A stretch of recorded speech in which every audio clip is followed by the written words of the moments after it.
दिनै बर' सुबुंफोरनि इनकाउन्टारनि अनजिमाया बांगासिनो दङ जोंनि बिटिआरआव जायखौ होनो गोजोन सुक्ति बे गोजोन सुक्तिनि थासारिखौ लानानै गोजोन सुक्ति फैदों होननानै दिनैनि समाव बिटिआर हालामाव बा बिटिआर दखराव जोंनि बर' रायजोआव गोजोन थासारिया दिनै बबाव थांखो जाग्राजों ओमफ्राय गावसिनि पार्टियानो बे फैसा मोनैयाव बिसोर एक्सट्रा फैनानै बेखौ मावथारदों होननानै आंहा दाय दंखायो एखे सन्देह खादा नङाबा माने सानैल' फैदों दहाय माने गावसिनि मानसिया माने सानैल' फैदों ना माने खियाल लानांगौ सानैल'नो होनब्ला माबोरै सानैल' फैगोन होनबा गावसोरबो मिथिखागौ आं नङालै होनना बुंबाय सासेया बेबो सिखावखासोमोन बेखौथ' जों होनखायो लेंहर बेथ' दहायनो गावनि गिलाबायदोंसो आं नङा बिदिथ' होननानैथ' जाया गावबो थिनो फालेखा रेन्जारनि बिरना फार्मेसिनो फैग्रा बिसोरनो थाखा जाग्रा बिसोर ओमफ्राय सानफ्रोमबो बर'जों बर' इनकाउन्टार बेसे इनकाउन्टार जालांखौ जोंनि गेजेराव गोबां लिस्टा गोलाव बेनिखायनो गोजोन थासारिनि मुङाव गावजों गाव बर'जों बर' इनकाउन्टार खालामनानै गाज्रि मोनसे थासारि सोमजिबाय दिनैनि जायफोर बिबानगिरिफोर दङ बिथांमोना बेखौ मोजाङै सावरायनांगोन बेनि सायाव मोजाङै रिसार्च खालामनांगोन मानो बेबायदि जाबाय थाखौ सोरनि थिननायाव बेबायदि जाखौ सोरनि गाग्लोबनायाव सोरनि नाजानायाव स' बे मोनसे दुखुनि खोथा जाय समाव गथ' गथाय उन्दै बै समावनो गावनि बिसि फिसायखौ नागारनानै जिउ फोजोबना लानाय बा इनकाउन्टार खालामजानाय बैफोर सुबुंनि न'खरनि जाफोर थासारिया मा जानांगौ उन समाव आरो बैफोरबायदि जायोब्ला उन समाव जे मोजां जागोन बै न'खरनि थासारिया आरो बै न'खरनि गथ' गथायफोरा बे मोनसे साननो गोनां खोथा आरो बे एक्सननि सायाव रिएक्सन होनाय मोनसे खोथा थायो आरो बे खोथाया जुदि उन समालागै बेफोरबायदि खोथाया जे जायगा मोना दा इनकाउन्टाराथ' खालामबाय नंगौ बे आयेननि बेरेखा नाथाय आयेननि बेरेखा होनानै बेखौ जोबथेसालियाव लांनाय बा बेखौ एरेस्ट खालामनाय बेफोरबायदि थासारिखौबो लानो हायोमोन आयेननि हेफाजाबजों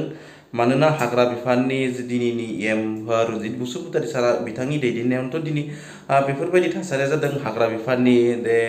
सेफ खालामनाय हाग्रा बिफानखौ दैदेननाय हाग्रा बिफाननि सुबुंफोरखौ सामलायनाय बेफोरबायदि थासारिया जादों दा अब्ला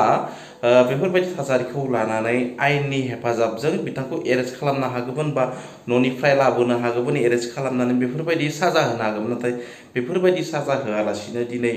थोंजोङै मानो जिउखौ खहा खालामखो आरो न'खरनि बिसि फिसाय गथ' गथायखौ मानो आलाय सिलाय खालामखो मानोना रांनि बेलायावबो सासे सुबुंनि जिउखौ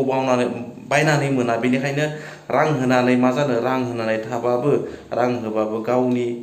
जिउखौ बा बै सुबुंनि जिउखौ बायना मोननाया एसेबां गोरलै नङा बेनिखायनो रांजोंथ' जिउआ रुजु जाखाया अब्लाबो दा गथ' गथायफोरा उन्दै दङ बेफोरखौ नोजोर लाखिगोन जानांगौ सजियानो जाया मानो बेनि अनगायैबो मोनसे खोथाया जादों बै बोसोरथामसोआव गोबां इनकाउन्टार जालांबाय जोंनि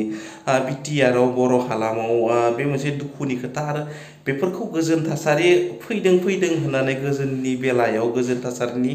बेलायाव बिटिआरनि एकर्डआव गोजोन थासारि फैदों होननाया बे मोनसे दुखुनांथावना खोथा गोजोन थासारि जुदि फैमारदोंब्ला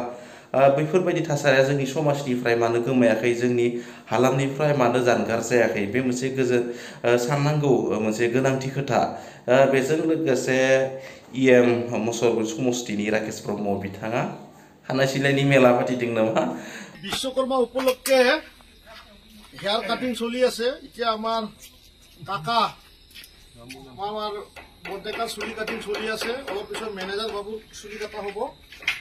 আজি ৰাতিপুৱাৰ পৰা 8 জন মানুহৰ চুলি কাটা হ'ল অহাকালি 12টা বজাৰ পৰা আৰু 5টা বজালৈকে চুলি কাটা কাম চলিব बिश्वकर्मानि बिथाङा रायजो राजानि गेजेराव एसे इन्टारटेनमेन्ट लाबोनो सानदों बेनिखायनो खानाय सिननाय मा फाथिदों मेलासो फाथिदों नामा बिथाङा जियानो जाया मानो बेफोर खोथायाव बांद्राय नांबाय थाना लाब गैया इन्टारटेनमेन्टनि थाखाय जि खालामदों जियानो जाया मानो भिडिअखौ जुदि मोजां मोनोबा लाइक एन्ड शेयार खालामना होबानो जाबाय आरो भिडिअखौ नायनायनि थाखाय थेंक्स फर वाचिं गोजोन्थों जेबर हारिनि बाय बाय